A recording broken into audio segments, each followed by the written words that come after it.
Hello, what's up mga kasok? Ito naman po si Boy Sok nyo. So mga kasok, nandito pala ako sa Pilipinas ngayon. It's raining. So, tinry ko po mag-swimming ngayon. So, yun po nga, ngayon ko lang nalaman bakit ganun na habang naglalakad po ako sa pool is yung affected feet ko po masyadong inaangat siya nung una. Kasi hindi pa sanay ngayon. Pero ngayon po okay na. Paglakad-lakad na ako yan.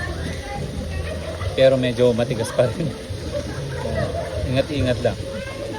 Nga Maxok, mag-iisang buwan na ako dito sa Pinas. Ngayon na po ako napag-video. Ngayon, ibang-iba po talaga yung weather dito sa Pinas compared sa Japan. Sa sobrang init po.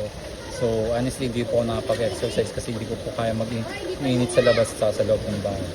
Yeah, pero okay lang mga kasok. Nasasanay na rin sa init. At bago nung ito, swimming, bago ako bumalik ng Japan, swimming.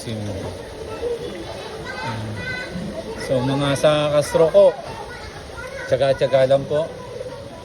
At ingat po tayo dahil sobrang init po ngayon dito. Sobrang init pala sa Pinas po.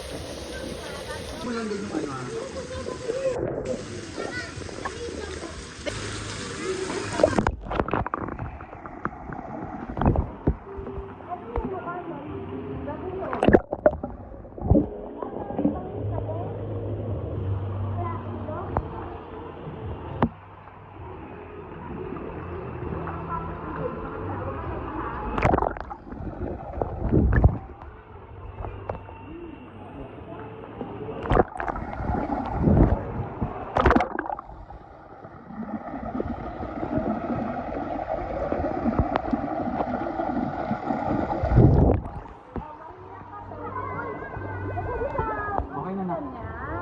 Thank you.